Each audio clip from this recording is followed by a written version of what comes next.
ایک سوال پچھلے دنوں زیر بحث آیا، یہ انسان ہی کی اس کو آپ کہتے ہیں وہ جذبہ ہے جس میں وہ سمجھتا ہے کہ وہ ہر چیز پہ قابو پا چکا ہے. بہت عرصے سے بحث ہو رہی ہے کہ کچھ وقت قریب ہے کہ انسان موت پر بھی قابو پا لے گا، اور پھر یہ مذہبی بحثیں، تصورات، یہ قرآنی دلائل اور یہ تنبیہات اور یہ انبیاء کے سلاسل، یہ سب ارریلیونٹ ہو جائیں گے. تو ایک مفروضہ اس کی بنیاد پہ پیش کیا گیا کہ سائنس اب اس مقام پر پہنچ رہی ہے کہ وہ جینیٹیکل انجینئرنگ کے ذریعے انسان کے جذبات کو کنٹرول کر سکتی ہے، اس کی صلاحیتیں کیا کیا اس کے اندر ہوں، اس کے اندر کوئی تنوع پیدا کر سکتی ہے. تو مذہب کا پورا مقدمہ اس پہ کھڑا، ارادہ، اختیار، اس کے اندر شعور موجود ہے. تو سائنس تو اس کو بنیاد سے ہلانے میں اب کامیاب ہونے جا رہی ہے. تو کچھ ہی عرصہ ہے کہ مذہب کا مقدمہ ریلیونٹ ہو جائے گا، اور پھر کوئی نیا علم کلام، نئی بنیادیں مذہب کو پیش کرنی پڑیں گی. یہ انسان جس کو اللہ تعالیٰ نے بنایا ہے، اس کے بارے میں خود اللہ تعالیٰ ہی نے یہ بتا دیا ہے کہ اس کی ایک روحانی شخصیت ہے جو غیر مرئی ہے. اس روحانی شخصیت کا مرکز انسان کا دل ہے.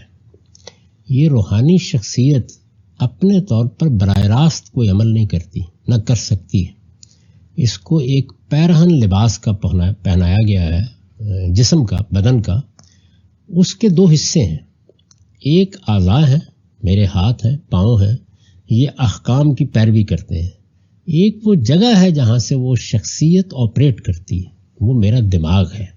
اسی طرح بہت سی وہ چیزیں ہیں کہ جن میں میری شخصیت کے توازن کو رکھا گیا ہے، جس کو آپ اپنی جینیٹک انجینئرنگ کا ہدف بنا سکتے ہیں. تو یہاں کیا ہوتا ہے کہ جو شخصیت اللہ تعالیٰ نے مجھے دی ہے، وہ شخصیت اپنا ظہور ان مادی ذرائع سے کرتی ہے. اس میں اس پروردگار نے ایک نہایت شاندار توازن پیدا کیا ہے. اسی توازن سے انسانی شخصیت بنتی ہے. ایک حصے جمالیات، جذبات کا تنوع، نفرت بھی، محبت بھی، اسی طریقے سے بہت سے برے دائیات، اچھے دائیات، الہمہا، فجورہا و تقواہا، ان سب سے انسان بنتا ہے. تو آپ اس انسان کو آپریٹ کرنے سے روک دیں گے. یعنی اگر کسی جگہ سے اس کے مادی وجود کو چھیڑیں گے، دماغ کو چھیڑ کے دیکھ لیں، رک جائے گا. یعنی وہ جگہ جہاں سے اس کی شخصیت جذبات کو آگے پہنچاتی ہے، آپ نے اس کو بند کر دیا.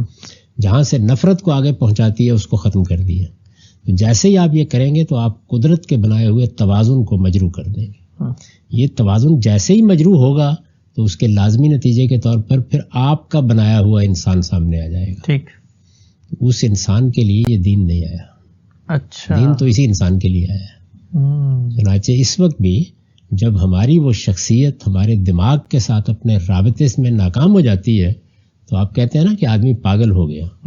دین اس سے متعلق ہی نہیں رہتا. خدا کے پیغمبر نے کہا ہے رفع القلم عن المجنون.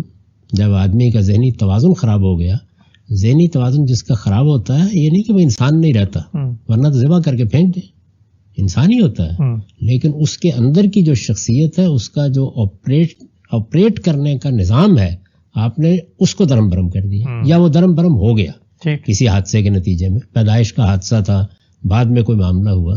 تو یہی چیز جو اصل میں اس دنیا کے اندر صدیوں سے ہو رہی ہے، وہ آپ کر ڈالیں گے.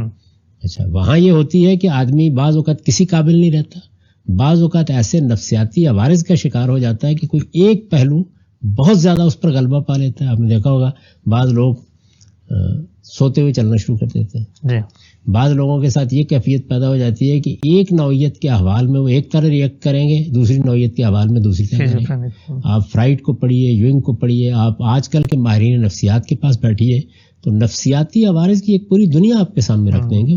تو یہ جیسے ہی آپ پیدا کریں گے تو بس معاملہ ختم ہو گیا. یعنی اللہ تعالیٰ کے احکام، اس کا دین اس انسان کے لیے، اس کو اس نے بنایا ہے، اور اس کی شخصیت کیسے عمل کرے گی اس کے لیے ایک مادی پیرہن تیار کیا ہے.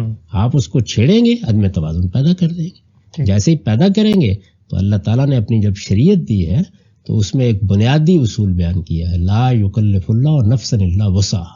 میں نے جو کچھ تمہیں صلاحیت، طاقت، ہمت، حوصلہ، علم دیا ہے، میں اسی کے لحاظ سے اپنی شریعت دیتا ہوں. ٹھیک. تو اس لیے یہ ہمارے لیے کوئی مسئلہ نہیں ہے. ٹھیک. لیکن آپ صاحب یہ سوال تو پھر باقی رہتا ہے نا کہ اگر اللہ نے ایک اسکیم بنائی ہے، انسان پیدا ہوں گے، ان کو شعور اور ان کے اندر یہ ودیت کیا ہے، خیر و شر کا الہام، ارادہ اختیار کی صلاحیت دی ہے، اس کو اگر آپ چھیڑ ہیں تو گویا اللہ کا جو کریشن پلان تھا اس میں تو مداخلت کر رہے ہیں. تو پھر اس موقع پہ یہ بھی سوال اٹھایا جاتا ہے تو پھر اگر یہ مداخلت ہو گئی تو پھر خدا کہاں ہے، وہ روک کیوں نہیں رہا اس مداخلت کو؟ تو انتظار کیجئے، خدا بھی پھر اپنا فیصلہ سنا دے گا، کر کے دیکھیں نا مداخلت۔ لیکن مداخلتیں جب تک چھوٹے پیمانے پر رہتی ہیں ہونے دیتا ہے وہ پروردگار، اس سے پہلے نہیں ہوتی۔ کتنی دوائیں ہیں جو مداخلت کر دیتی ہیں، کتنی ڈرگز ہیں جو آدمی کو بالکل غیر متوازن کر دیتی ہیں، کتنے صوفیانہ اشغال ہیں جو آدمی کو کہیں سے کہیں پہنچا دیتے ہیں۔ یہ ہو رہا ہے نا، تو جب تک یہ ایک محدود پیمانے پر ہو رہا ہے اس وقت تک وہی قانون ہے کہ مجنون پر کوئی ذمہ داری نہیں ہے، سوئے ہوئے پر کوئی ذمہ داری نہیں ہے، بے ہوش ہو گیا آدمی کوئی ذمہ داری نہیں ہے۔ جب آپ بڑے پیمانے پر خدا کی اسکیم کے مقابل میں آئیں گے، کیا خیال ہے کہ لیبارٹری صرف آپ کے پاس ہے، آسمان پر کوئی نہیں ہے؟ تو پھر انتظار کریں گے وہ کیا کرتا ہے۔ ٹھیک، لیکن اگر ہم سب کوئی شخص یہ کہے کہ ایک وقت قریب آ گیا ہے کہ موت پر بھی قابو پا لیں گے، تو اگر یہ ہو جائے تو پھر تو لگتا ہے کہ اللہ میاں کی پوری اسکیم ہی دھرم برم موت ہی ہے، جس کا جواب دیتا ہے دین، اور موت ہی سے ہر چیز متعلق ہے۔ تو اگر کوئی موت کے بارے میں چھیڑ چھاڑ کر لے تو آپ کو لگتا ہے کہ اس وقت تو پھر خدا کو فیصلہ کر دینا چاہیے؟